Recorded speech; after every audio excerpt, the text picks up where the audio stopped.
Erika tinggal menghitung hari menuju pernikahan megahnya dengan Rico. 2 hari sebelum acara, sebuah petunjuk transaksi mengarahkan Erika ke sebuah hotel mewah, di mana dia melihat langsung Rico dan Siska keluar dari kamar yang sama. Erika memilih mundur tanpa suara. Sebelum ceritanya dimulai, untuk yang belum subscribe channel Sahabat Cerita Mami boleh dong di subscribe. Dan yang sudah jangan lupa absen di kolom komentar. Terima kasih. Suara getaran pendek dari atas meja nakas memecah kesunyian kamar tidur Erika tepat pada pukul 1:45 dini hari. Layar sabak digital miliknya menyala terang, menampilkan sebuah pemberitahuan otomatis dari sistem perbankan korporat. Sebagai pemegang otoritas tertinggi di perusahaan properti miliknya, Erika menerima setiap laporan penarikan dana di atas 10 juta rupiah secara langsung. Mata Erika menyipit membaca baris teks di layar. Terdapat transaksi sebesar Rp18.500.000 dari kartu kredit divisi operasional. Lokasi penarikan tercatat di Hotel Nirwana, sebuah penginapan bintang 5 yang letaknya hanya berjarak 5 km dari apartemen Erika. Tipe kamar yang dipesan adalah Presidential Suite. Nama pemegang kartu yang melakukan transaksi tersebut adalah Rico. Erika duduk bersandar pada kepala ranjang. Ingatannya berputar pada percakapan telepon 4 jam yang lalu. Rico berbicara dengan suara serak, mengatakan bahwa dia sedang memijat punggung ibunya, Ibu Sofia, di rumah karena kelelahan mengurus undangan.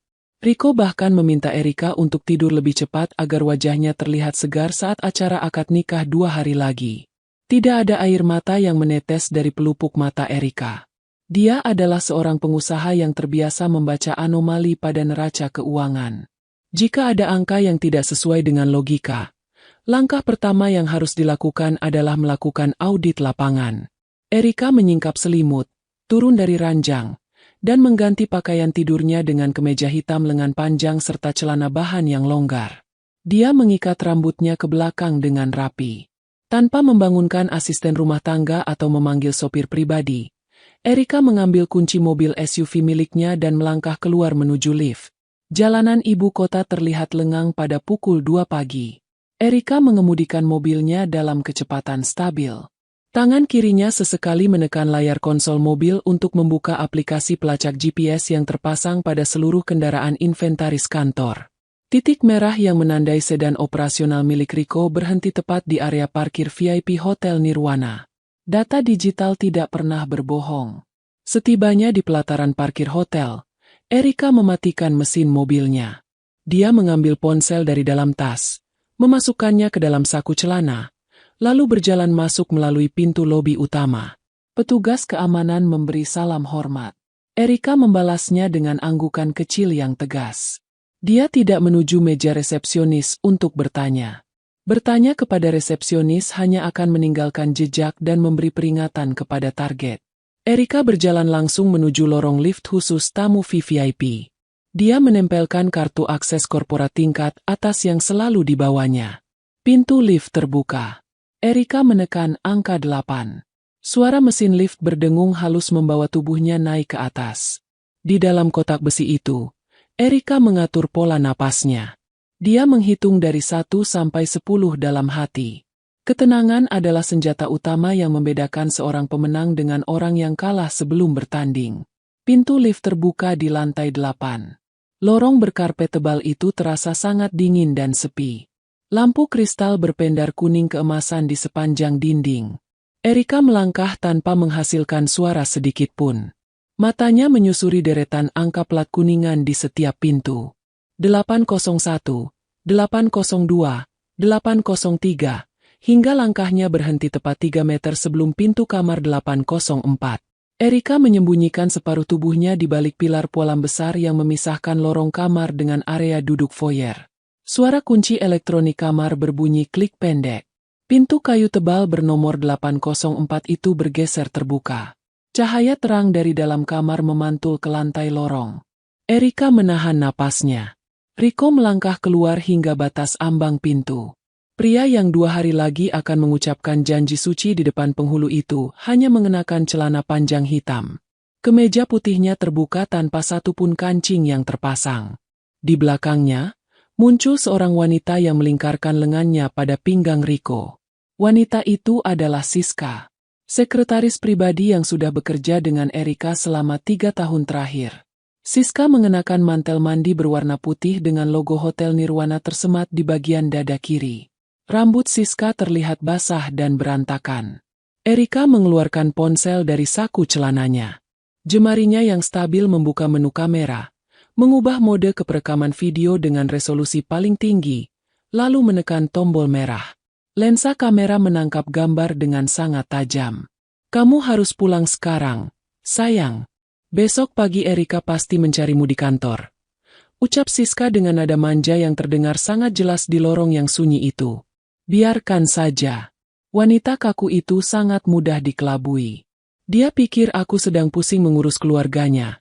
Padahal aku sedang memikirkan cara memindahkan dana proyek kuartal keempat ke rekening kita. Jawab Riko sambil tertawa kecil. Dia menunduk, mencium kening Siska dengan mesra. Tahan sedikit lagi. Setelah aku resmi menjadi suaminya, kita akan punya kendali penuh atas separuh aset perusahaan. Jangan sampai ketahuan sebelum hari Sabtu, balas Siska sambil merapikan kerah kemeja Riko. Tidak akan ada yang tahu. Sekarang masuklah. Aku harus kembali ke rumah Ibu Sofia sebelum subuh. Erika menekan tombol berhenti pada layar ponselnya. Durasi video tercatat tepat 12 detik. Gambar, suara, wajah, dan pengakuan penggelapan dana terekam sempurna tanpa ada bagian yang kabur. Riko berbalik dan melangkah menyusuri lorong ke arah tangga darurat, menghindari lift utama. Siska menutup pintu kamar 804 kembali. Terdengar bunyi klik. Lorong kembali sunyi seolah tidak pernah terjadi apa-apa. Erika tetap berdiri di balik pilar selama 2 menit sampai gema langkah kaki Riko benar-benar hilang. Dia tidak mengejar pria itu. Dia tidak melabrak Siska di dalam kamar. Kemarahan yang diledakkan pada waktu yang salah hanya akan menghasilkan kepuasan sementara dan merusak rencana besar. Erika berbalik, berjalan kembali ke dalam lift dengan tatapan mata yang jauh lebih dingin daripada sebelumnya. Saat pintu lift menutup, dia mengetik sebuah pesan singkat kepada Lukman, pengacara senior sekaligus kepala tim audit internal perusahaannya. Lukman, cabut hak akses digital Riko di server pusat sekarang juga. Jangan biarkan dia menyadari ada perubahan sistem. Temui saya di ruang arsip bawah tanah kantor pukul 6 pagi ini. Kita punya waktu 48 jam untuk menguliti semua pembukuan divisi operasional. Bersiaplah untuk perang. Pesan terkirim. Erika memasukkan ponselnya kembali ke dalam tas. 2 hari lagi adalah panggung pernikahannya. Dan dia pastikan panggung itu akan menjadi tempat eksekusi paling megah yang pernah disaksikan oleh semua orang. Cahaya matahari pagi menembus kaca jendela vertikal di lantai 25 gedung Dirgantara. Erika sudah duduk di balik meja kerja kayu jati miliknya sejak pukul 7:30 pagi. 3 jam sebelumnya, dia baru saja menyelesaikan pemetaan awal bersama Lukman di ruang arsip bawah tanah. Hasilnya sangat sesuai dengan dugaan. Ada kebocoran dana yang sengaja disamarkan melalui 19 proyek fiktif. Pintu ruangan diketuk 2 kali. Sosok Riko muncul dari balik pintu dengan senyum mengembang yang terlihat sangat alami. Pria itu mengenakan kemeja biru muda yang disetrika rapi, kontras dengan penampilannya yang berantakan di lorong lantai 8 Hotel Nirwana beberapa jam yang lalu. Tangan kanannya membawa sebuah kotak makan transparan berisi roti lapis gandum dan salad buah segar. Selamat pagi, calon istriku. Sapa Riko dengan suara lembut. Dia berjalan mendekati meja kerja Erika, lalu meletakkan kotak sarapan tersebut tepat di samping plat nama CEO. Kamu sudah datang sangat pagi. Aku sengaja mampir ke toko roti langgananmu sebelum ke kantor. Erika menghentikan ketukan jarinya pada papan tik komputer. Dia menatap wajah Riko dengan ekspresi datar yang sudah disesuaikan agar terlihat seperti ketenangan seorang wanita yang sedang sibuk. Terima kasih, Riko. Kamu terlihat sedikit pucat hari ini, ucap Erika dengan nada suara yang terkontrol sempurna. Riko menghela napas panjang, memasang wajah letih yang sangat meyakinkan. Dia menarik kursi tamu di depan meja Erika dan duduk bersandar. Aku baru bisa memejamkan mata pada pukul 2:30 pagi tadi. Erika, aku harus menelepon pihak dekorasi berkali-kali untuk memastikan bunga lili putih yang kamu inginkan sudah tiba di gedung konvensi dalam keadaan segar. Belum lagi mengurus penataan jalur tamu VVIP. Aku ingin semuanya sempurna untukmu, jelas Rico panjang lebar. Erika mendengarkan setiap kebohongan itu tanpa berkedip. Kalimat pukul 2:30 pagi bergema di dalam kepalanya bersamaan dengan bayangan Siska yang merapikan kerah kemeja pria ini di depan pintu kamar 804. Namun, Erika hanya mengangguk kecil. Kerja kerasmu sangat berarti bagi saya, jawab Erika singkat. Dia membuka tutup kotak sarapan tersebut, mengambil garpu kecil, dan menusuk sepotong buah melon. Ada satu hal lagi yang ingin aku bicarakan, sayang, ucap Rico sambil mencondongkan tubuhnya ke depan. Tangan kirinya mengeluarkan sebuah map merah dari dalam tas kerjanya. Ini tentang Ibu Sofia. Pagi tadi butik yang menangani kebaya keluarga menelepon. Ada kesalahan perhitungan bahan brokat Prancis yang dipesan oleh ibuku. Butik meminta tambahan biaya sebesar 50 juta rupiah agar kebaya tersebut bisa selesai malam ini. Rico menyodorkan lembar persetujuan pencairan dana darurat operasional. Matanya menatap Erika dengan sorot penuh harap yang menyembunyikan keserakahan. Erika meletakkan garpunya. Dia mengambil pena tinta hitam dari dalam laci. Tanpa membaca rincian yang tertulis pada lembar tersebut, Erika langsung membubuhkan tanda tangannya yang tegas di atas meterai. Lalu mendorong map itu kembali ke arah Rico.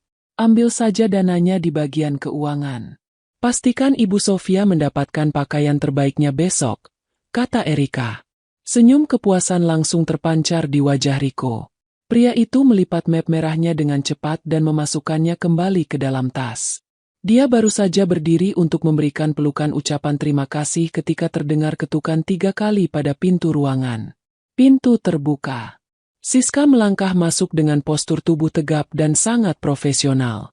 Dia mengenakan setelan jas kantor berwarna abu-abu gelap. Rambutnya disanggul rapi ke atas tanpa menyisakan satu helai pun yang jatuh ke dahi.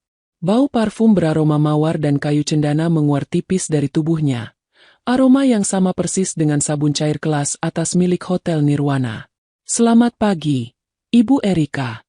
Selamat pagi, Pak Rico. Sapa Siska sambil menundukkan kepala secara formal. Dia meletakkan komputer tablet di atas meja Erika. Ini adalah daftar lampiran persetujuan pelunasan vendor catering dan dokumentasi yang harus Ibu tinjau sebelum jam 10 pagi ini. Erika mengambil komputer tablet tersebut.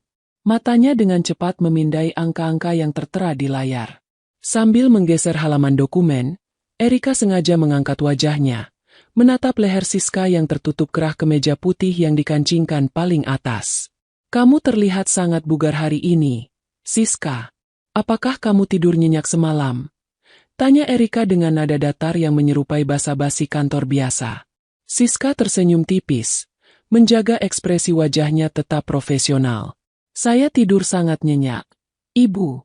Persiapan acara sudah mencapai 98%. Sehingga saya bisa beristirahat dengan tenang di rumah semalam. Jawab Siska tanpa ragu sedikit pun.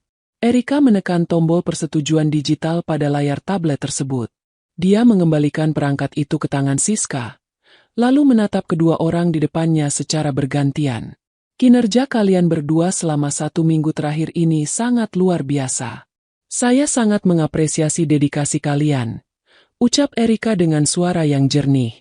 Siska, tanpa ketelitianmu, jadwal pernikahan ini pasti akan berantakan. Dan Rico, kamu sudah membuktikan bahwa kamu bisa mengurus tanggung jawab besar. Sudah menjadi tugas saya untuk membantu kelancaran acara Ibu, balas Siska dengan nada merendah. Kita adalah satu tim, sayang. Aku akan selalu menjaga milikmu, tambah Rico sambil melirik Siska sekilas dengan sudut matanya. Sebuah isyarat rahasia yang tidak luput dari pandangan Erika. Erika mengambil kembali garpunya dan memakan sepotong roti gandum itu di hadapan mereka. Rasa hambar menyebar di lidahnya, tetapi dia mengunyahnya dengan lambat dan pasti. Kalian berdua selesaikanlah pekerjaan kalian sebelum jam 12 siang ini. Setelah itu, pulanglah lebih awal. Kalian butuh tenaga ekstra untuk berdiri di gedung konvensi besok pagi, perintah Erika. Rico dan Siska mengucapkan terima kasih secara serempak. Keduanya berbalik dan melangkah menuju pintu keluar. Saat Rico membukakan pintu untuk Siska, Erika bisa melihat jari tangan pria itu menyentuh punggung tangan sekretarisnya selama sepersekian detik. Pintu tertutup rapat. Begitu suara langkah kaki mereka menjauh, Erika langsung memuntahkan kunyahan roti gandum tadi ke dalam helai tisu. Dia berdiri, menyapu seluruh sarapan pemberian Rico ke dalam tempat sampah di sudut ruangan, lalu berjalan menuju wastafel kamar mandi pribadinya. Erika berkumur 3 kali dengan air dingin sampai rasa muak di tenggorokannya hilang. Dia menatap pantulan wajahnya di cermin wastafel. Matanya berkilat tajam. Sandiwara babak pertama telah selesai, dan musuhnya baru saja memakan umpan kesombongan mereka sendiri tanpa sisa. Gedung Dirgantara kembali senyap saat jam dinding menunjukkan pukul 7 malam. Karyawan terakhir dari divisi pemasaran baru saja mematikan lampu kubikelnya 15 menit yang lalu. Di area parkir bawah tanah, mobil sedan operasional yang dikendarai Rico dan Siska telah meninggalkan gedung, bergerak menjauh menuju pusat perbelanjaan untuk mengambil pesanan souvenir pernikahan. Erika berdiri di depan pintu lift khusus direksi. Di sampingnya berdiri Lukman, pria paruhbaya dengan kacamata baca berbingkai tebal yang memegang tas kerja kulit berwarna coklat. Tanpa banyak bicara, Erika menempelkan kartu aksesnya dan menekan tombol berlambang huruf B2. Lift bergerak turun melewati lantai parkir, menuju sebuah area steril yang hanya bisa diakses oleh 3 orang di seluruh perusahaan tersebut. Pintu lift terbuka di ruangan berlantai beton ekspos. Udara dingin dari pendingin ruangan sentral langsung menyergap kulit. Di depan mereka berdiri sebuah pintu besi ganda dengan sistem penguncian kombinasi angka dan pemindai sidik jari. Ini adalah ruang arsip utama, tempat seluruh dokumen fisik proyek, akta tanah, dan pembukuan mentah disimpan sebelum disalin ke dalam server digital. Erika melangkah maju. Dia menempelkan ibu jari kanannya pada pemindai kaca, lalu menekan 6 digit angka kombinasi yang merupakan tanggal lahir mendiang ayahnya. Terdengar bunyi mekanis yang berat ketika slot besi di dalam pintu itu ditarik mundur. Erika mendorong pintu tersebut hingga terbuka lebar. Ruangan seluas 200 meter persegi itu dipenuhi oleh deretan lemari besi geser. Lukman langsung berjalan menuju Blok C, tempat penyimpanan berkas divisi operasional selama 3 tahun terakhir. Dia meletakkan tas kerjanya di atas meja panjang di tengah ruangan, lalu mengeluarkan 2 buah laptop dan 1 unit mesin pemindai portabel. Kita mulai dari laporan kuartal pertama tahun lalu, Lukman. Rico mulai menjabat sebagai kepala divisi operasional pada bulan Maret, dan Siska masuk sebagai sekretaris saya pada bulan yang sama. Periksa setiap nota pengeluaran yang bernilai di atas 500 juta rupiah pada proyek pembangunan perumahan di sektor timur. Perintah Erika dengan suara datar dan sangat jelas. Lukman mengangguk. Tangannya yang cekatan mulai menarik laci besi pertama. Tumpukan map tebal berwarna kuning dipindahkan ke atas meja. Selama 4 jam pertama, ruangan itu hanya diisi oleh suara lembaran kertas yang dibalik, bunyi ketukan papan tik, dan dengung rendah dari mesin pendingin ruangan. Erika duduk di ujung meja, menyandarkan punggungnya sambil memverifikasi setiap kwitansi pengadaan tiang pancang dan semen. Matanya yang tajam menangkap kejanggalan pada 19 proyek konstruksi yang ditangani langsung oleh Rico. Ada pengulangan nomor faktur dari pemasok material yang sama, namun dengan cap stempel basah yang tintanya terlihat terlalu baru untuk ukuran dokumen tahun lalu. Tepat pada pukul 2 dini hari, Lukman menghentikan gerakan tangannya. Dia mendorong letak kacamatanya lebih dekat ke pangkal hidung, menatap selembar lampiran transfer bank dengan dahi berkerut. Ibu Erika, coba lihat ini, panggil Lukman sambil menggeser map tersebut ke hadapan Erika. Ada 19 kali pemindahan dana pemeliharaan alat berat yang dialihkan ke sebuah perusahaan subkontraktor bernama PT Anugrah Persada. Total akumulasi dari 19 transfer ini mencapai angka 35 miliar rupiah. Erika mengambil lembar kertas itu. Dia membaca nama bank penerima, nomor rekening, dan nama penanggung jawab perusahaan tersebut. Tertulis nama Hendra Martono sebagai Direktur Utama PT Anugrah Persada. Siapa Hendra Martono? Perusahaan kita tidak pernah menjalin kontrak kerjasama dengan subkontraktor di luar daftar rekanan resmi, kata Erika. Lukman membuka laptopnya, mengakses basis data kependudukan nasional melalui jalur khusus pengacara korporat yang dimilikinya. Jari Lukman mengetikkan nomor induk kependudukan yang tertera pada kontrak kerja PT Anugrah Persada. Muncul sebuah foto KTP digital di layar laptop. Hendra Martono adalah identitas palsu. Ibu. Jelas Lukman dengan nada suara yang memberat. Alamat yang tercantum di KTP ini adalah lahan kosong di daerah pinggiran kota. Namun, jika kita melihat rekam jejak pembuatan akta pendirian perusahaan ini di notaris, pembayarannya dilakukan melalui kartu kredit atas nama Siska. Erika berdiri dari kursinya. Dia berjalan mengelilingi meja panjang itu dengan langkah pelan. Kepingan teka-teki itu kini tersusun dengan sangat rapi dan transparan. Riko bertugas menyetujui anggaran fiktif di lapangan, sementara Siska bertugas memalsukan dokumen administrasi dan mendirikan perusahaan cangkang untuk menampung uang curian tersebut. Mereka menggunakan uang saya untuk membangun kekayaan mereka sendiri, ucap Erika dengan suara rendah tanpa penekanan emosi. Riko membiayai gaya hidup mewah Ibu Sofia, membeli mobil baru, dan menyewa pengacara menggunakan uang hasil rampokan ini. Ini adalah tindak pidana murni pencucian uang dan penggelapan dalam jabatan, Ibu. Kita bisa membawa bukti ini ke kepolisian malam ini juga, dan penyidik akan menangkap mereka di rumah masing-masing sebelum matahari terbit. Tawar Lukman sambil bersiap membereskan berkas. Tidak, jawab Erika tegas. Suaranya memotong udara ruangan arsip yang dingin. Menangkap mereka di kantor polisi hanya akan memberi mereka kesempatan untuk menelepon pengacara dan bermain peran sebagai korban. Saya tidak mau penyelesaian yang biasa. Erika menunjuk ke arah tumpukan bukti transfer sebesar 35 miliar tersebut. Lukman, ambil kertas cetak khusus yang memiliki cap air logo perusahaan kita. Salin seluruh bukti aliran dana ini, sertakan akta pendirian PT Anugrah Persada, dan cetak foto KTP palsu buatan Siska itu dalam resolusi paling tinggi. Buat rangkuman kerugian negara dan perusahaan menjadi 3 rangkap dokumen resmi.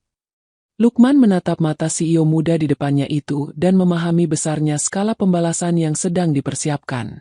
Lalu, apa yang akan kita lakukan dengan salinan dokumen resmi ini, Ibu? Tanya Lukman. Erika melipat tangannya di depan dada, menatap tumpukan map kuning di atas meja dengan tatapan lurus. Masukkan ke dalam kotak kado. Besok pagi, saat penghulu meminta saya menandatangani berkas pernikahan, kotak itu yang akan saya serahkan sebagai mas kawin tandingan untuk Riko. Saya ingin seluruh keluarga besarnya, seluruh tamu undangan, dan seluruh rekan bisnis melihat langsung wujud asli dari laki-laki yang mereka banggakan. Jam dinding digital di sudut ruangan arsip bawah tanah itu berkedip menunjukkan pukul 4 pagi. Erika dan Lukman kembali duduk untuk menyelesaikan penyusunan dokumen hukum tersebut lembar demi lembar, memastikan tidak ada satupun celah bagi Riko dan Siska untuk mengelak saat eksekusi dijatuhkan. Menjelang pukul 4 sore, langit ibu kota mulai berubah warna menjadi jingga keemasan.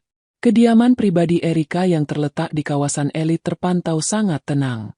Tidak ada dekorasi berlebihan di rumah ini karena seluruh rangkaian acara besar, termasuk malam pengajian dan prosesi adat sebelum pernikahan, dipusatkan di gedung konvensi. Erika sedang duduk di sofa ruang tamu sambil memeriksa draft akhir susunan acara yang dikirimkan oleh tim penyelenggara melalui sabak digitalnya. Suara deru mesin mobil Eropa terdengar memasuki pelataran parkir rumah. Melalui layar kamera pengawas yang terhubung ke sabak digitalnya, Erika melihat mobil sedan operasional kantor yang biasa dipakai oleh Riko berhenti tepat di depan teras. Pintu mobil terbuka. Ibu Sofia turun dengan langkah penuh percaya diri. Wanita parubaya itu mengenakan gaun terusan berbahan sutra merah marun dan perhiasan emas yang melingkar di leher serta pergelangan tangannya. Di belakang Ibu Sofia, turun 2 orang pria berkemeja rapi sambil menenteng koper dokumen. Asisten rumah tangga membukakan pintu utama. Ibu Sofia melangkah masuk tanpa melepas sepatu hak tingginya, menginjak karpet wall tebal di ruang tamu dengan sikap seolah dia adalah pemilik utama rumah tersebut.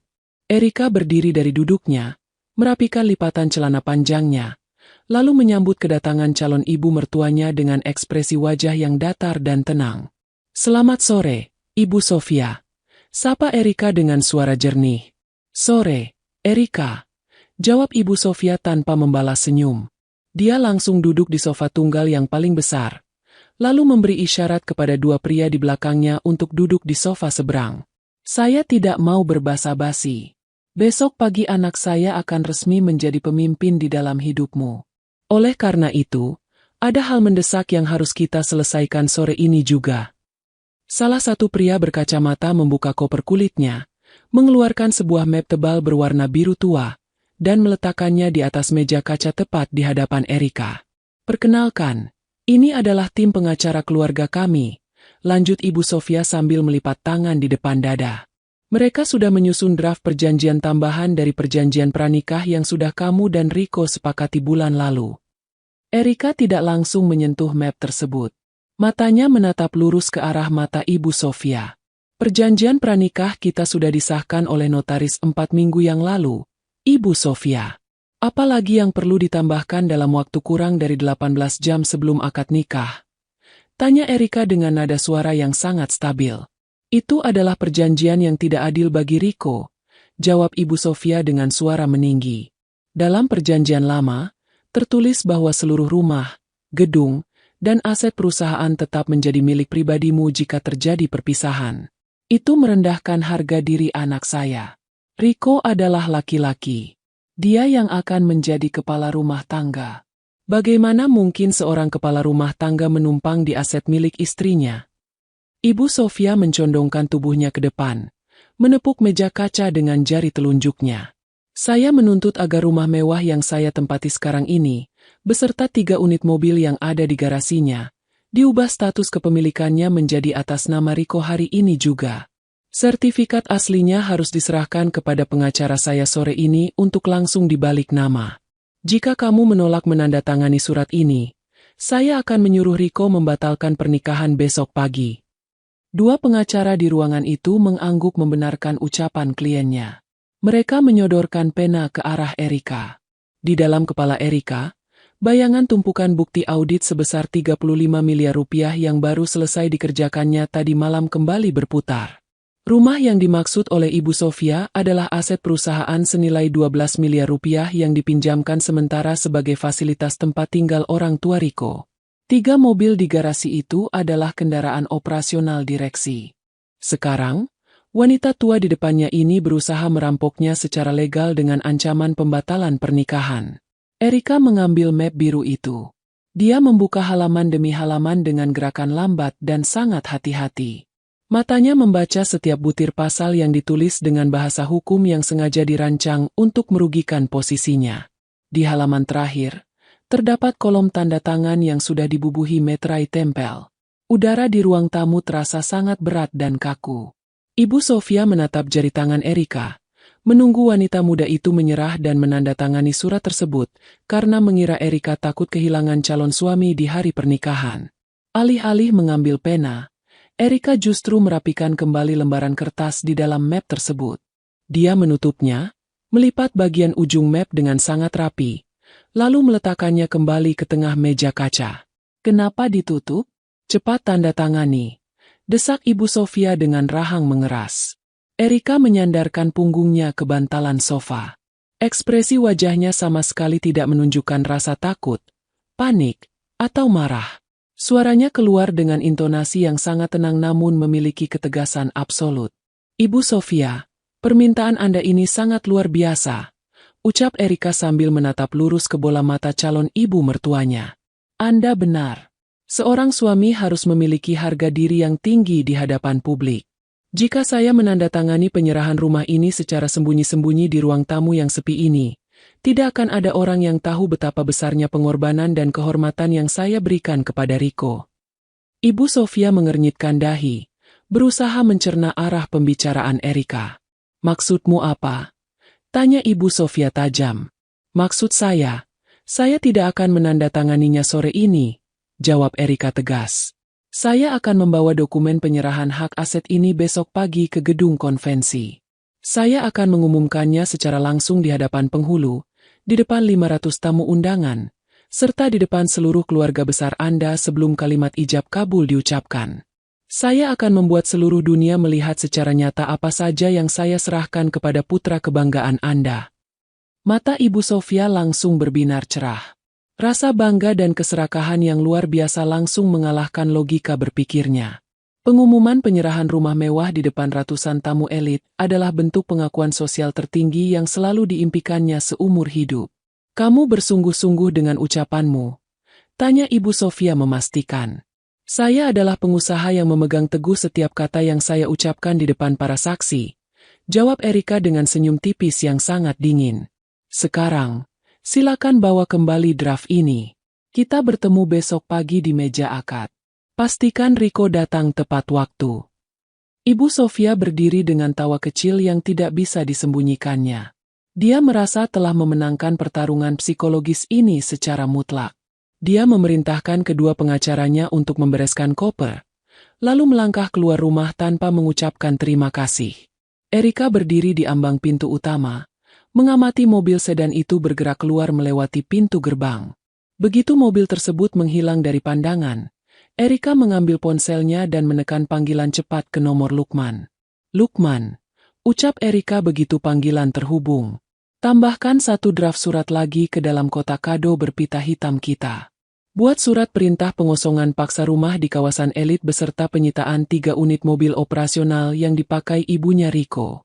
Berlaku efektif besok pukul 12 siang. Mereka baru saja meminta saya mempercepat pengusiran mereka sendiri.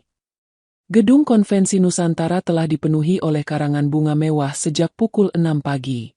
Wangi melati dan mawar putih memenuhi seluruh area lobi utama. Di dalam ruang rias pengantin VVIP yang terletak di belakang panggung utama, Erika duduk menghadap cermin rias yang dikelilingi oleh lampu terang. Seorang penata rias senior sedang memoleskan lipstik berwarna merah gelap pada bibir Erika. Berbeda dengan pengantin wanita pada umumnya yang menunjukkan ekspresi gugup atau bahagia, wajah Erika terlihat sangat datar dan dingin. Tidak ada senyum yang mengembang di bibirnya. Tatapan matanya lurus menembus pantulan cermin, tajam dan penuh perhitungan. Erika mengenakan kebaya putih berekor panjang yang terbuat dari bahan sutra dan brokat mahal. Payet perak yang tersusun rapi di bagian dada memantulkan cahaya ruangan. Di atas kepalanya telah terpasang hiasan tiara kecil yang elegan. Penampilannya sangat sempurna, menyerupai seorang ratu yang siap memimpin sebuah upacara besar. Pintu ruang rias diketuk 2 kali. Lukman melangkah masuk ke dalam ruangan. Pengacara senior itu mengenakan setelan jas hitam resmi. Tangan kanannya membawa sebuah kotak kado berbentuk persegi 4 berukuran sedang. Kotak itu terbuat dari bahan karton tebal berwarna putih bersih, diikat dengan pita beludru hitam yang sangat tebal dan kontras. Erika memberi isyarat kepada penata rias dan 2 orang asistennya untuk meninggalkan ruangan. Ketiga pekerja dekorasi itu menunduk hormat dan segera berjalan keluar, menutup pintu rapat-rapat. Ruang rias VVIP yang kedap suara itu kini hanya diisi oleh Erika dan Lukman. Semua dokumen sudah siap, Lukman? Tanya Erika tanpa menoleh ke belakang. Matanya tetap mengawasi pantulan Lukman melalui cermin. Lukman berjalan mendekati meja rias. Dia meletakkan kotak putih berpita hitam itu tepat di samping kotak perhiasan Erika. Semuanya sudah tersusun sesuai urutan yang ibu minta, jawab Lukman sambil merapikan simpul pita beludru tersebut. Pada tumpukan paling atas adalah surat keputusan direksi tentang pemecatan tidak hormat untuk Riko dan Siska. Di bawahnya ada rincian hasil audit investigasi yang menunjukkan kerugian 35 miliar rupiah, beserta salinan akta pendirian perusahaan fiktif mereka. Dan di bagian paling bawah adalah surat perintah pengosongan rumah dan penarikan 3 unit mobil yang ditandatangani oleh bagian legal. Erika memutar kursinya menghadap Lukman. Dia mengulurkan tangan, menyentuh permukaan pita beludru hitam yang terasa halus namun memberi kesan kelam. Bagaimana dengan pihak kepolisian? Tanya Erika lagi. 4 orang penyidik dari unit kejahatan ekonomi sudah tiba di lokasi 10 menit yang lalu. Ibu, lapor Lukman dengan intonasi suara yang mantap. Mereka mengenakan pakaian sipil berupa kemeja batik agar menyatu dengan para tamu undangan. Saat ini mereka sedang duduk di meja nomor 12, tepat di dekat jalur keluar area pelaminan. Mereka siap bergerak begitu ibu memberikan tanda. Erika mengangguk puas. Dia berdiri dari kursinya, membiarkan ekor kebayanya menjuntai menyapu karpet ruangan. Dia berjalan menuju sudut meja untuk mengambil sebuah perangkat elektronik kecil. Itu adalah mikrofon nirkabel berukuran mini dengan penjepit berwarna putih. Dengan sangat hati-hati, Erika menjepitkan mikrofon itu pada kerah kebayanya, menyembunyikan kabel tipisnya di balik lipatan brokat. Dia menyalakan saklar kecil pada perangkat tersebut, lalu melirik ke arah sabak digitalnya yang terhubung langsung dengan sistem tata suara di ruang operator panggung. Indikator lampu hijau menyala, menandakan suaranya akan tersambung langsung ke pengeras suara utama di dalam ruang konvensi tanpa bisa dipotong oleh pembawa acara. Pintu ruang rias kembali terbuka secara perlahan. Kepala Divisi Keamanan Gedung Konvensi masuk dengan sikap siaga. Pria berbadan tegap itu menundukkan badannya di hadapan Erika. Lapor, Ibu Erika. Mempelai pria beserta keluarganya baru saja memasuki ruangan tunggu VIP di sayap kiri. Tamu undangan sudah memenuhi 80% kapasitas ruangan. Penghulu dari kantor urusan agama juga sudah duduk di meja akad. Lapor kepala keamanan tersebut.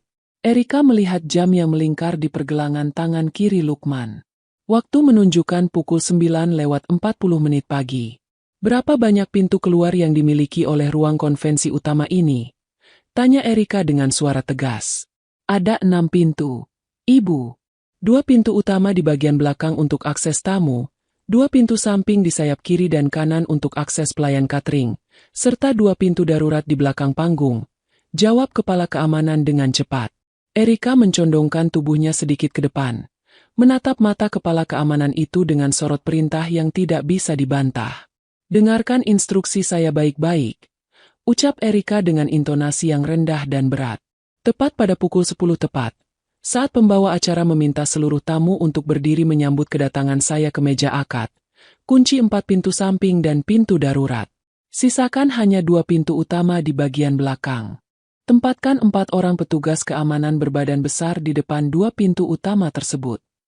Kepala keamanan itu mencatat instruksi tersebut di dalam kepalanya. Apakah ada instruksi khusus untuk tamu yang ingin keluar di tengah acara, Ibu? Tidak ada satupun orang yang boleh keluar dari ruangan itu setelah pukul 10, jawab Erika mutlak. Jika ada tamu yang beralasan ingin ke toilet atau menerima telepon darurat, tahan mereka di dalam foyer. Terutama jika yang berusaha keluar adalah Siska atau anggota keluarga Riko. Jika mereka memaksa, gunakan kekuatan fisik yang terukur untuk menahan mereka tetap berada di dalam ruangan. Anda paham? Siap. Saya paham, Ibu Erika. Seluruh anggota regu keamanan sudah menerima perintah siaga 1. Jawab kepala keamanan tersebut sebelum mundur dan keluar dari ruangan. Erika kembali menghadap cermin. Dia merapikan letak tiara di atas kepalanya sekali lagi. Dia mengambil napas dalam-dalam, mengisi paru-parunya dengan udara dingin ruangan rias, lalu menghembuskannya secara perlahan. Ibu Erika, panggil Lukman dengan suara lembut, memecah ketegangan yang menggantung di udara. Saya sudah bekerja dengan mendiang ayah ibu selama 20 tahun. Beliau pasti sangat bangga melihat ketegaran ibu hari ini. Ibu tidak membiarkan pengkhianatan menghancurkan martabat keluarga ini. Erika menoleh kepada pengacara setianya itu. Mata Erika tetap kering. Tidak ada tanda-tanda kelemahan sedikit pun. Ayah saya selalu mengajarkan bahwa bisnis dan kehidupan adalah papan catur, Lukman. Ketika lawan mengira mereka sudah memojokkan raja kita, itu adalah saat paling tepat untuk membalikan seluruh papan dan membiarkan mereka tertimpa bidak-bidak mereka sendiri. Jawab Erika tegas. Erika mengambil kotak kado berpita bludru hitam itu dengan kedua tangannya. Dia memegangnya di depan perut, berpadu sempurna dengan kebaya putihnya. Mari kita keluar, Lukman.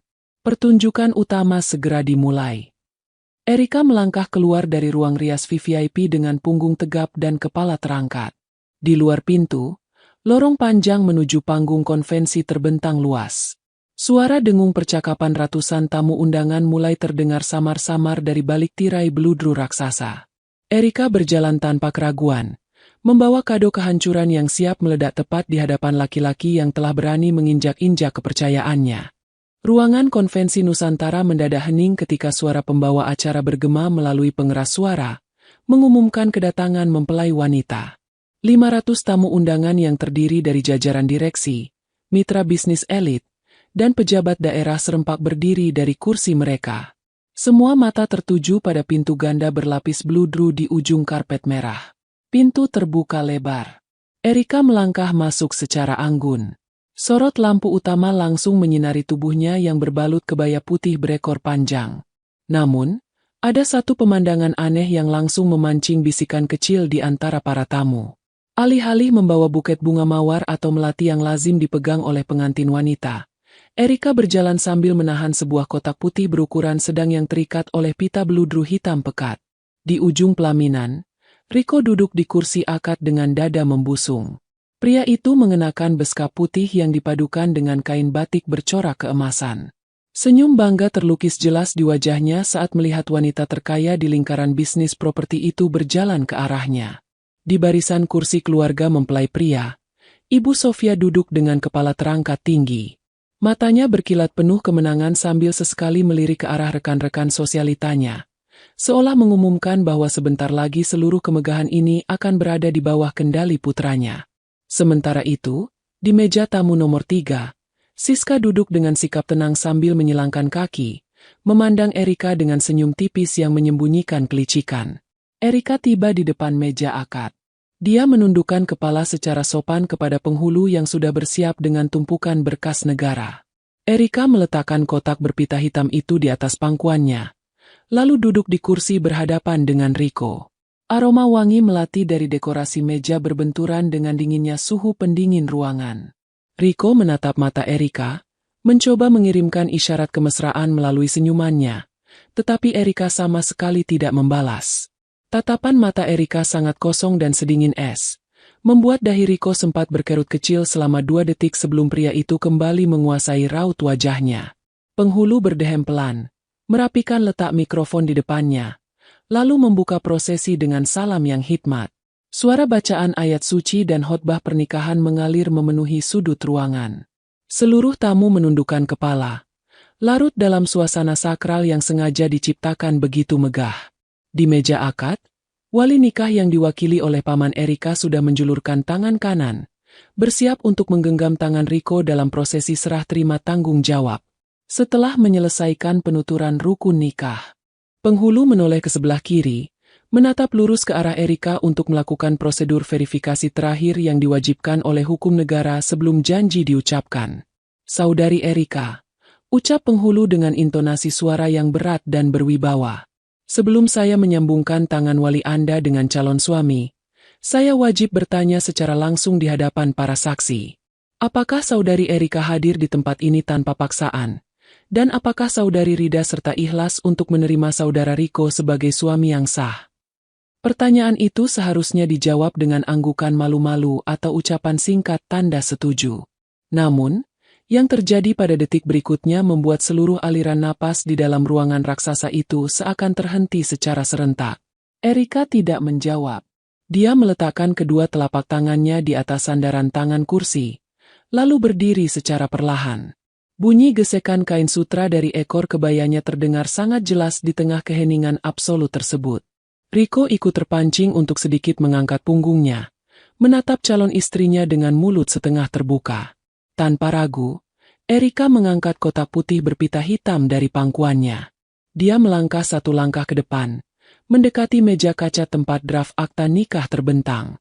Dengan gerakan yang sangat bertenaga dan terukur, Erika meletakkan kotak tersebut tepat di atas buku nikah yang masih kosong. Bunyi benturan antara dasar karton kotak dengan permukaan meja kaca terdengar cukup keras melalui mikrofon panggung. Penghulu secara refleks menarik tubuhnya ke belakang. 2 orang saksi dari pihak kementerian yang duduk di sisi meja saling berpandangan dengan dahi berkerut tajam. Erika menyentuh kerah kebayanya, menyalakan saklar mikrofon mini yang sudah dipersiapkan sejak di ruang rias. Dia menatap wajah penghulu dengan ekspresi yang sangat tenang, lalu menoleh lurus menembus mata Rico yang kini mulai menunjukkan kilat kepanikan. Suara Erika keluar melalui sistem tata suara utama gedung konvensi, menggema ke seluruh penjuru ruangan dengan kejernihan tingkat tinggi, menjangkau telinga 500 tamu undangan tanpa ada satupun suku kata yang terlewat. Bapak penghulu yang saya hormati, serta seluruh saksi yang hadir di ruangan ini, buka Erika dengan nada suara datar namun memiliki ketegasan bagaikan pisau bedah. Saya menjawab pertanyaan Bapak. Saya hadir di sini tanpa paksaan. Namun, saya menyatakan dengan kesadaran penuh bahwa saya menolak untuk menikah dengan laki-laki ini. Pernikahan ini saya batalkan detik ini juga. Gelombang keterkejutan langsung menghantam 500 tamu undangan. Suara seruan tertahan dan bunyi kursi geser mendadak pecah di berbagai sudut ballroom. Ibu Sofia melompat berdiri dari kursinya di barisan depan dengan mata melotot lebar. Tangannya mencengkeram tas pestanya begitu kuat hingga buku-buku jarinya memutih. Di meja nomor 3, tubuh Siska mendadak kaku. Jemarinya yang tadi memegang gelas air mineral berhenti di udara. "Erika, kamu bicara apa?" bisik Riko dengan suara bergetar keras. Tangan kanannya menjulur berusaha menggapai jemari Erika di atas meja, tetapi Erika langsung menarik tangannya mundur menjauhi jangkauan pria itu. Wajah Riko yang beberapa menit lalu merah merona oleh kebanggaan kini berubah pucat pasi seperti mayat. "Sayang, ini tidak lucu. Ini acara resmi. Jangan bercanda di depan penghulu." Erika menatap tangan Riko yang menggantung kaku di udara, lalu menatap wajah pria itu dengan senyum tipis yang memancarkan rasa jijik yang luar biasa. Dia menepuk bagian atas kotak berpita bludru hitam itu sebanyak 2 kali menggunakan telapak tangan kanannya. "Saya tidak pernah bercanda dengan uang dan kesetiaan, Riko," jawab Erika dengan suara yang semakin mengeras dan lantang. "Terima kasih sudah menipuku. Sebagai ganti pembatalan ijab kabul ini, saya sengaja mengumpulkan seluruh keluarga besarmu di gedung megah ini untuk memberikan kado spesial. Buka kotak itu sekarang, dan bacakan isinya menggunakan pengeras suara agar ibumu yang sangat gila hormat itu mendengarnya." Udara di dalam ruangan konvensi terasa sangat dingin dan kaku. 500 pasang mata menatap tajam ke arah meja akad yang berada di atas panggung pelaminan. Tangan Riko berguncang hebat saat ujung jarinya menyentuh simpul pita bludru hitam yang melingkari kotak karton putih tersebut. Keringat dingin mulai menetes dari pelipisnya, membasahi kerah beska putih yang baru beberapa jam lalu ia kenakan dengan penuh kebanggaan. Penghulu menarik kursinya mundur sejauh 1 meter, memberi ruang bagi ketegangan yang mendadak menguasai panggung pelaminan. Saksi dari pihak kementerian yang duduk di sebelah kanan meja tampak menahan napas, menatap draft buku nikah yang tertindih oleh kotak misterius itu. "Buka, Riko," perintah Erika sekali lagi. Intonasi suaranya datar, tajam, dan tidak menyisakan ruang sedikit pun untuk negosiasi. "Buka sekarang, atau pengacara saya yang akan membacakannya lewat mikrofon panggung. Pilihlah cara hancurmu sendiri." Dengan jemari yang kaku dan gemetar, Riko menarik ujung pita hitam tersebut. Pita bludru yang tebal itu terlepas dan jatuh bergelung di atas permukaan meja kaca. Riko menelan ludah dengan susah payah, lalu mengangkat tutup kotak karton itu secara perlahan. Matanya langsung tertuju pada tumpukan kertas berlogo resmi Gedung Dirgantara yang tercetak di atas kertas tebal berlapis cap air. Di sudut atas lembaran pertama, tertulis tulisan tebal bermotif tinta merah yang menyala. Lembaran pertama yang berada di posisi paling atas adalah sebuah surat keputusan direksi. Terdapat lambang Garuda dan nomor registrasi legal yang sah di bagian pojok kiri atas. Tangan Riko bergetar semakin keras saat ia mengangkat lembaran tersebut. Matanya memindai baris demi baris teks yang tertulis dengan huruf cetak tebal. Dia membaca kalimat demi kalimat dengan dahi yang berkerut dalam, seolah tidak percaya dengan apa yang ditangkap oleh penglihatannya. "Bacakan dengan suara keras," desak Erika melalui pengeras suara yang menempel pada kerahnya. Suara wanita itu menggema ke seluruh penjuru ruangan, membuat para tamu undangan di barisan belakang menjulurkan leher mereka untuk melihat lebih jelas. "Bacakan bagian judul dan nama yang tertera di sana. Jangan ada satu kata pun yang kamu sembunyikan." Bibir Riko terasa sangat kering. Suaranya keluar menyerupai bisikan parau yang tertahan di tenggorokan. "Surat keputusan direksi Gedung Dirgantara tentang pemberhentian tidak hormat atas nama Riko sebagai Kepala Divisi Operasional dan atas nama Siska sebagai Sekretaris Pribadi Direksi." Begitu nama Siska disebut secara lantang melalui pengeras suara, seluruh kepala di dalam ruangan konvensi serempak menoleh ke arah meja tamu nomor 3. Siska yang tadinya duduk dengan sikap anggun mendadak mematung. Jemarinya yang sedang memegang tangkai gelas kaca langsung kaku di udara. Wajahnya berubah pucat pasi dalam hitungan detik. Beberapa istri direksi yang duduk di satu meja dengannya langsung menggeser kursi mereka menjauh, menciptakan jarak fisik seolah Siska adalah pembawa wabah penyakit yang berbahaya. Siska berusaha menundukkan kepalanya, menyembunyikan wajahnya di balik jatuhan rambut yang disanggul rapi. Erika tidak memberi kesempatan bagi Rico untuk menguasai kembali napasnya.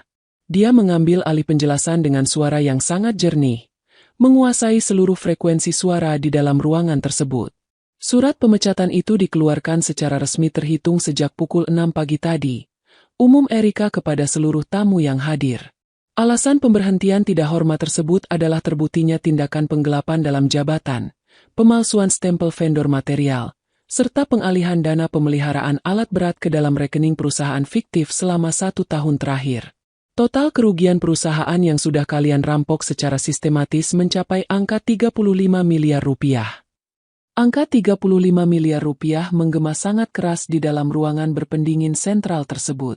Suara riuh rendah para tamu langsung pecah. Para pengusaha properti yang hadir mulai berbisik sambil menggelengkan kepala, menyadari betapa kotornya permainan yang dilakukan oleh pria yang sedang duduk gemetar di atas panggung pelaminan itu. Di barisan kursi keluarga mempelai pria, Ibu Sofia tidak bisa lagi menahan amarahnya. Rasa malu yang menyerang ulu hatinya langsung diubah menjadi ledakan kemarahan yang membabi buta.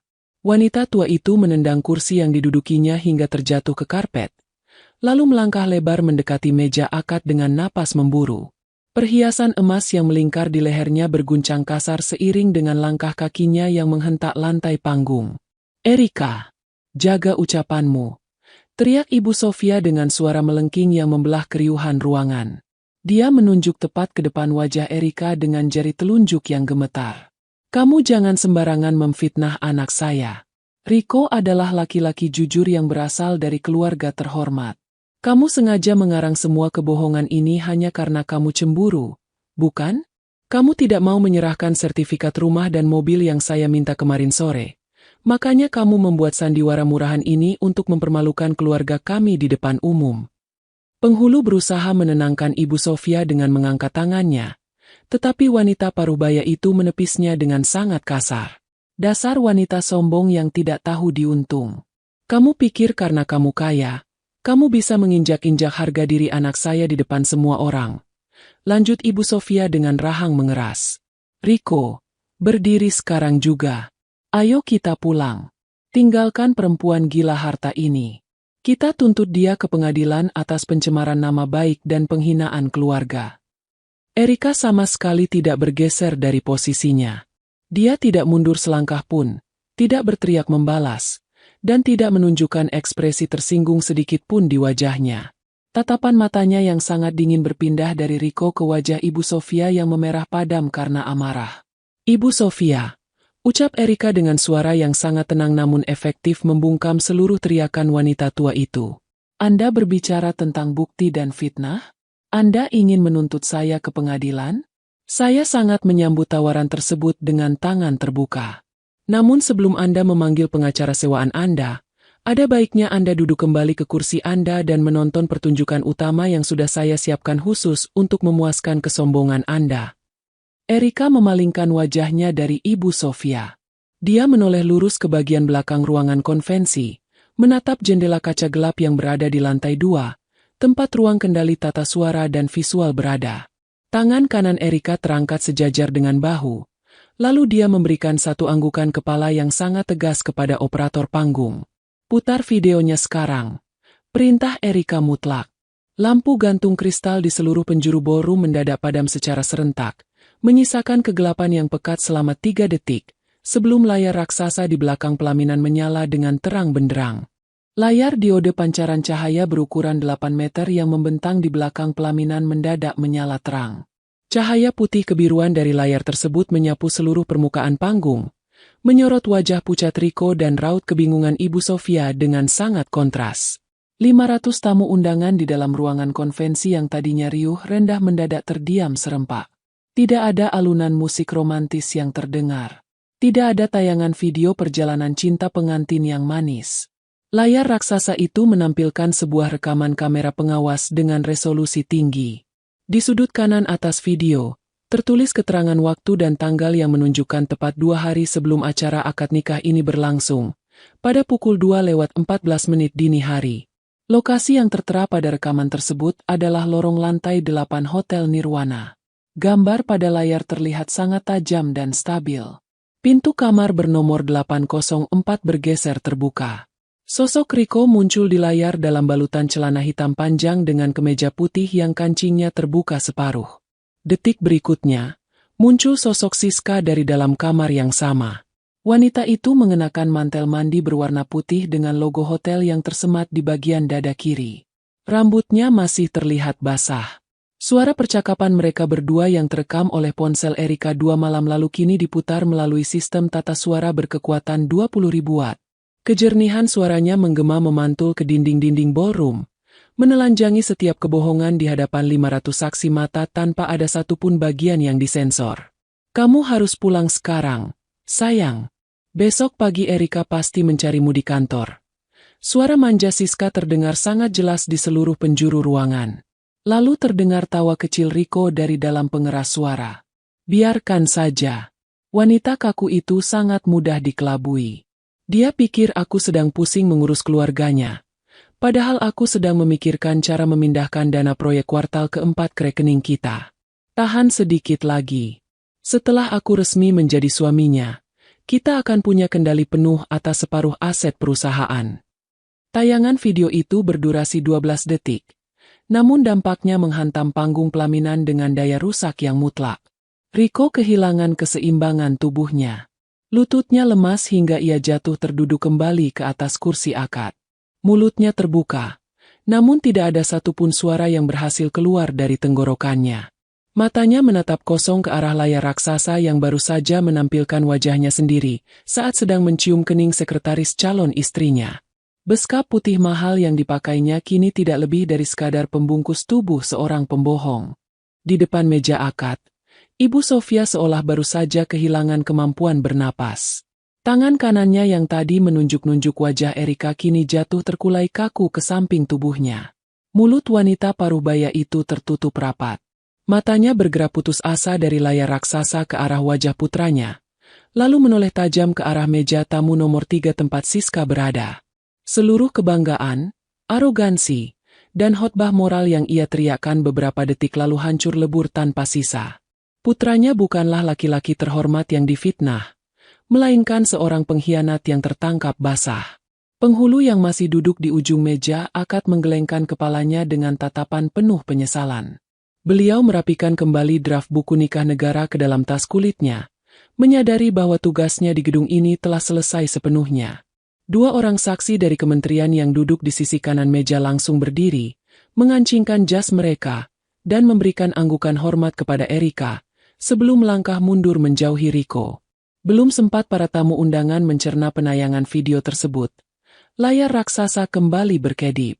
Kali ini, tayangan berubah menjadi deretan tangkapan layar percakapan pesan singkat antara nomor kontak pribadi Riko dan Siska. Tangkapan layar itu sudah diperbesar 4 kali lipat sehingga teks bertuliskan huruf hitam di atas gelembung hijau itu bisa dibaca bahkan oleh tamu yang duduk di barisan paling belakang. Erika membacakan isi pesan tersebut melalui mikrofon kerahnya dengan intonasi yang sangat datar, tegas, dan tanpa penekanan emosi berlebihan. Pesan dikirim oleh Siska pada tanggal 14 bulan lalu. Ucap Erika membimbing pandangan seluruh tamu. Isinya tertulis, pastikan ibumu mendesak Erika untuk membalik nama sertifikat rumah mewah dan 3 mobil itu sebelum akad nikah. Kalau Erika sudah tanda tangan, kita langsung jual rumah itu bulan depan. Lalu kita pindah ke Singapura. Erika menggeser tayangan ke slide berikutnya menggunakan pengontrol di tangannya. Dan ini adalah balasan dari calon suami saya, lanjut Erika. Riko membalas, tenang saja sayang. Perempuan kaku itu tidak punya siapa-siapa lagi selain aku. Dia terlalu sibuk bekerja sampai tidak bisa membedakan mana cinta dan mana dimanfaatkan. Begitu sertifikatnya beralih ke namaku, uang hasil penjualannya akan kita pakai untuk menyuntik modal PT Anugerah Persada milik kita. Suara gumaman jijik dan ketukan garpu di meja para tamu mulai terdengar bersahutan. Beberapa direktur senior yang mengenal mendiang ayah Erika menatap Riko dengan sorot mata penuh kemarahan dan penghinaan. Di meja tamu nomor 3, situasi menjadi sangat dingin bagi Siska. 3 orang istri direktur yang duduk di sebelah kanan dan kirinya langsung berdiri serempak, mengambil tas mereka, dan pindah ke meja lain. Siska yang merasa seluruh dinding ruangan menyempit dan mengimpit tubuhnya mendadak didera kepanikan luar biasa. Ketenangan dan sikap profesionalnya hilang. Dia mengambil tas tangannya, berdiri dengan langkah tergesa-gesa, dan menundukkan kepala berusaha berjalan menyusuri pinggir ruangan menuju pintu keluar di sayap kanan. Namun, baru 5 langkah Siska berjalan meninggalkan mejanya. 2 orang petugas keamanan berbadan besar dengan seragam safari hitam sudah berdiri menyilang tepat di depan pintu keluar tersebut. Keduanya melipat tangan di depan dada dengan postur tubuh kokoh bagaikan tembok beton. "Maaf, pintu sudah dikunci atas perintah direktur utama," ucap salah satu petugas keamanan dengan suara bariton yang berat. "Tidak ada satupun orang yang diizinkan keluar dari ruangan ini sampai seluruh acara selesai. Silakan kembali ke tempat duduk Anda." Siska melangkah mundur dengan seluruh tubuh gemetar hebat. Matanya melirik ke arah 5 pintu lainnya di sekeliling ballroom, dan di setiap pintu tersebut sudah berdiri 2 petugas keamanan yang berjaga dengan sikap siaga. Dia benar-benar terperangkap di dalam panggung penderitaan yang dirancang oleh bosnya sendiri. Panggung pelaminan yang tadinya didesain sebagai tempat mengikat janji suci kini berubah menjadi mahkamah pengadilan yang sangat dingin.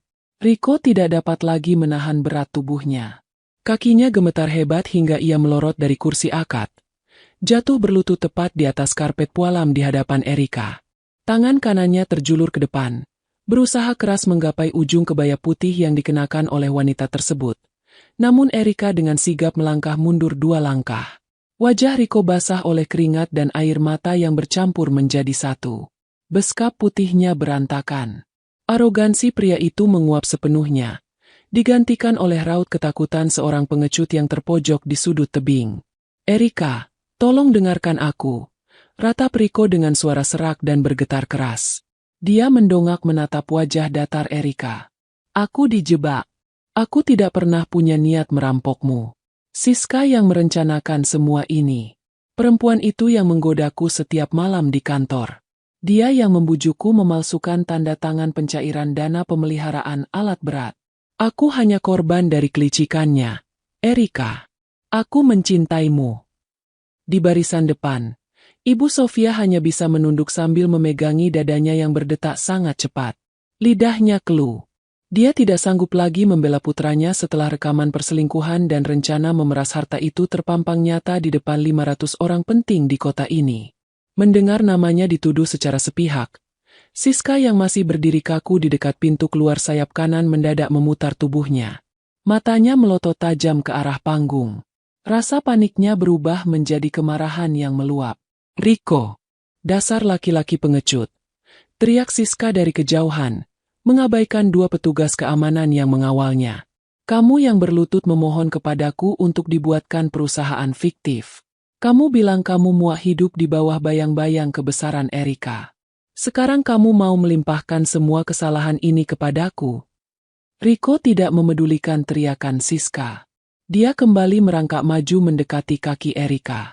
Otaknya bekerja keras mencari jalan keluar paling cepat untuk menyelamatkan dirinya dari jeruji besi. "Sayang, aku akan kembalikan semuanya," ucap Rico cepat dengan mata terbelalak putus asa.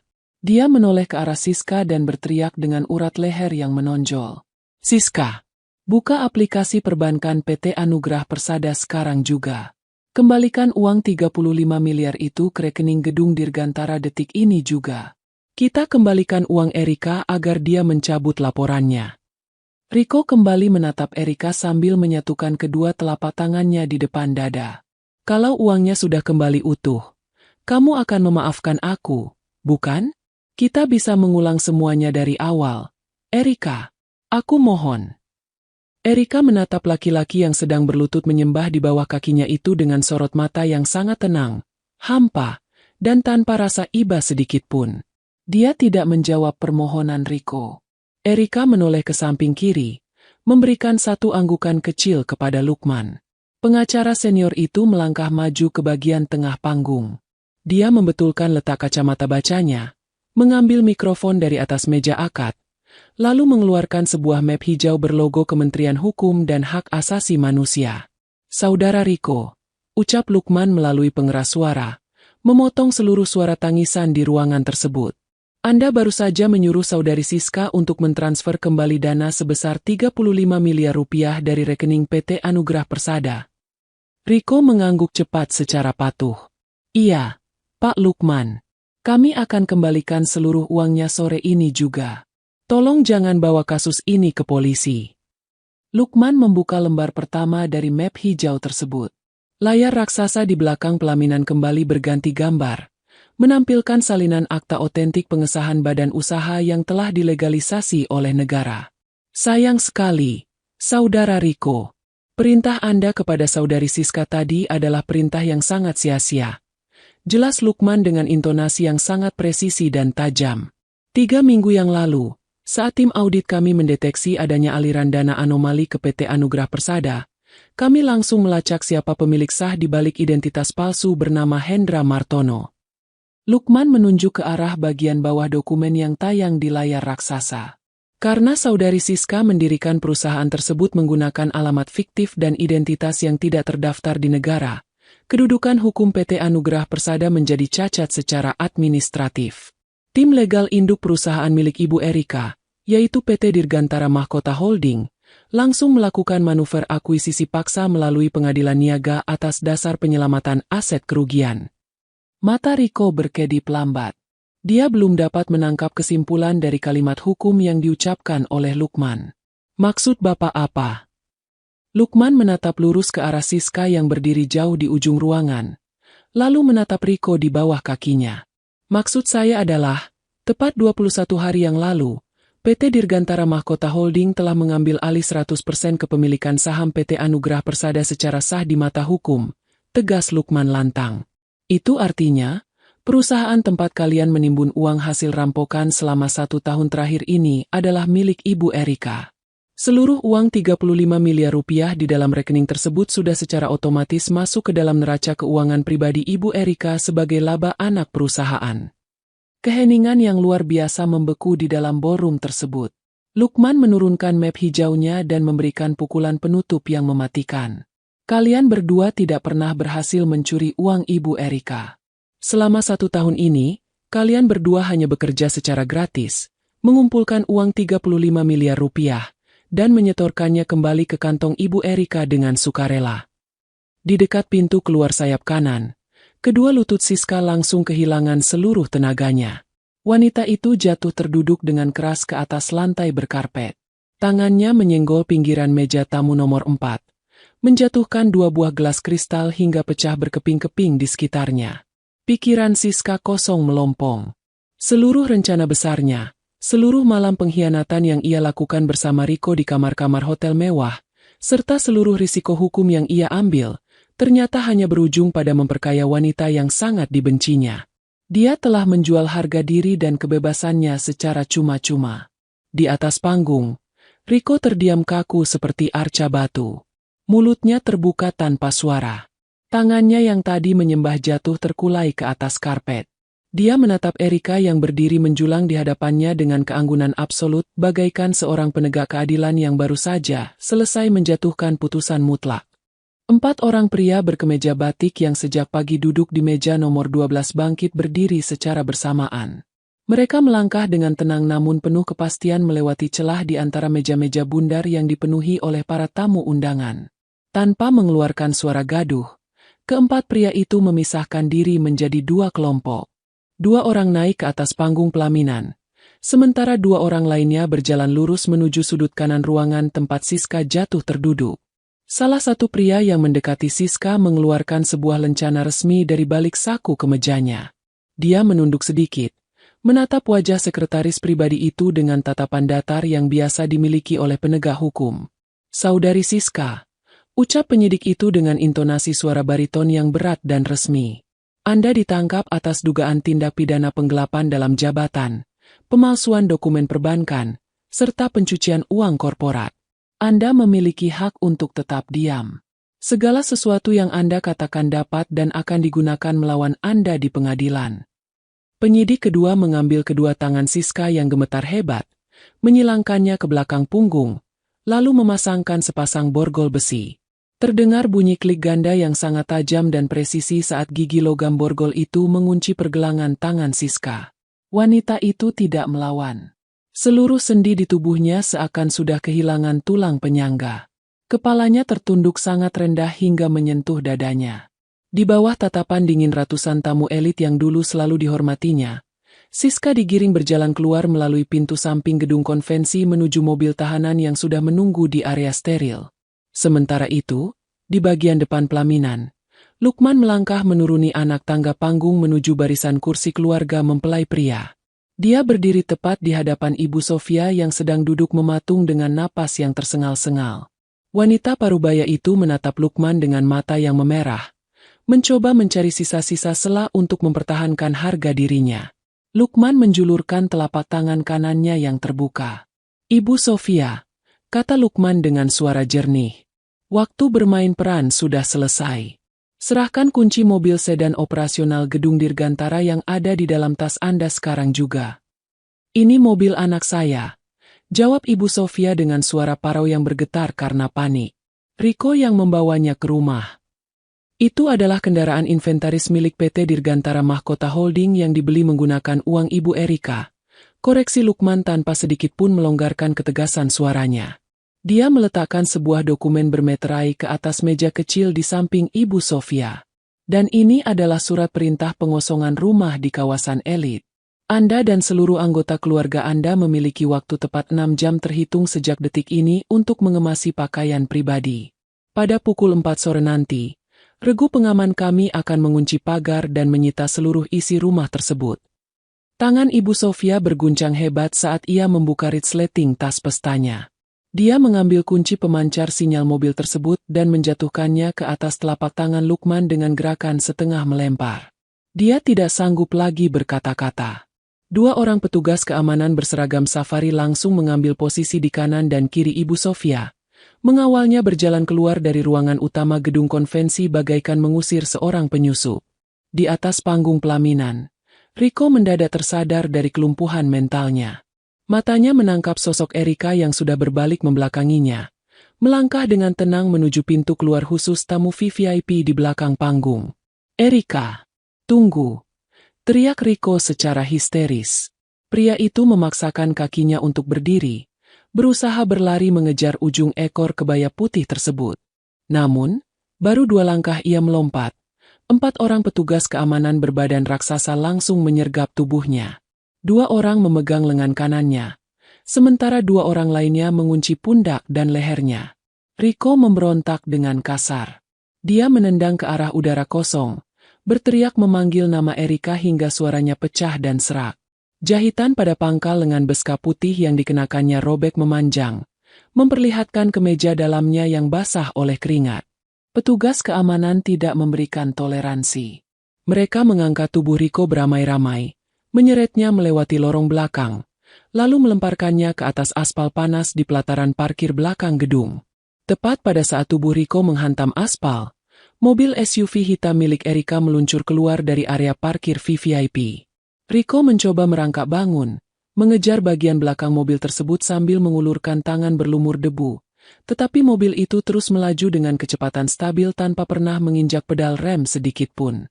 Riko jatuh tersungkur di tengah jalan raya, meneteskan air mata penyesalan di bawah terik matahari siang. 3 bulan kemudian, suasana pelabuhan barang di utara ibu kota dipenuhi oleh deru mesin alat berat dan debu tebal yang berterbangan. Di bawah sengatan matahari pukul 2 siang yang membakar kulit, seorang pria bertelanjang dada sedang memanggul satu sak semen seberat 50 kg di atas bahunya. Kulit punggungnya yang dulu bersih kini terbakar menjadi coklat gelap, dipenuhi oleh bekas luka gores dan debu abu-abu yang menempel bersama keringat. Pria itu adalah Riko. Setelah seluruh asetnya disita dan ia diwajibkan membayar sisa ganti rugi perdata oleh pengadilan, Riko tidak dapat lagi melamar pekerjaan di sektor formal karena namanya telah masuk ke dalam daftar hitam seluruh asosiasi perusahaan. Dia terpaksa menjadi buruh angkut harian demi mendapatkan upah Rp150.000 sehari. Mandor pelabuhan berteriak keras menyuruhnya bergerak lebih cepat karena truk berikutnya harus segera dibongkar. Riko menggigit bibirnya yang pecah-pecah, menahan rasa nyeri yang menusuk tulang belakangnya, lalu melangkah gontai menaiki papan titian kayu. Pada sore harinya, Riko berjalan kaki pulang ke sebuah gang sempit di daerah pinggiran kota. Di teras sebuah kontrakan petak berukuran 3 kali 4 meter, Ibu Sofia sedang duduk di atas kursi plastik murahan yang salah satu kakinya sudah retak. Wanita tua itu mengenakan daster rumahan yang warnanya sudah memudar. Dia sedang berdebat sengit dengan seorang pedagang sayur keliling hanya karena selisih harga ikat kangkung sebesar Rp500. Begitu melihat Riko datang dengan wajah kotor dan letih, Ibu Sofia langsung mengomel tentang atap kamar mandi yang bocor dan tetangga sebelah yang menyindirnya setiap pagi. Riko sama sekali tidak menjawab ibunya. Dia melangkah masuk melewati pintu kayu yang lapuk, menjatuhkan tubuhnya ke atas kasur busa tipis di lantai, lalu menatap langit-langit kamar yang berjamur dengan pikiran yang kosong. Di belahan kota yang lain, pada jam yang sama, lantai 25 gedung Dirgantara bermandikan cahaya matahari sore yang hangat. Erika berdiri di balkon ruang kerjanya sambil memegang secangkir teh hitam hangat yang tidak diberi gula. Pakaiannya sangat rapi, berupa setelan jas biru gelap dengan kemeja putih bersih. Di atas meja kerjanya yang terbuat dari kayu jati, sabak digital miliknya menyala menampilkan grafik laporan keuangan kuartal ketiga. Setelah berhasil memangkas 19 proyek fiktif dan menyerap kembali dana Rp35 miliar dari perusahaan cangkang buatan Siska, laba bersih perusahaan melonjak drastis sebesar 28%. Neraca keuangan bersih tanpa ada satupun angka yang membusuk. Pintu ruangan diketuk pelan. Lukman masuk membawa sebuah dokumen pengadilan yang telah diberi stempel pengesahan putusan tetap. Laporan penutupan kasus perdata sudah selesai sepenuhnya, Ibu Erika. Lapor Lukman dengan senyum tenang. Rekening perusahaan sudah steril. Erika meletakkan cangkir tehnya ke atas meja. Dia menatap hamparan gedung pencakar langit kota dari balik kaca jendelanya yang jernih. Angin sore berembus pelan menggerakkan ujung rambutnya. Tidak ada dendam yang tersisa di dalam dadanya. Tidak ada pula penyesalan atas pernikahan yang batal.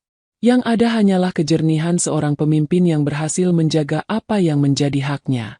Erika mengambil pena, menarik dokumen baru berisi rencana pembangunan kawasan mandiri di wilayah selatan, lalu membubuhkan tanda tangannya dengan goresan tinta yang sangat tajam, kokoh, dan mutlak. Dan mutlak. Dan mutlak. Dan mutlak. Dan mutlak. Dan mutlak.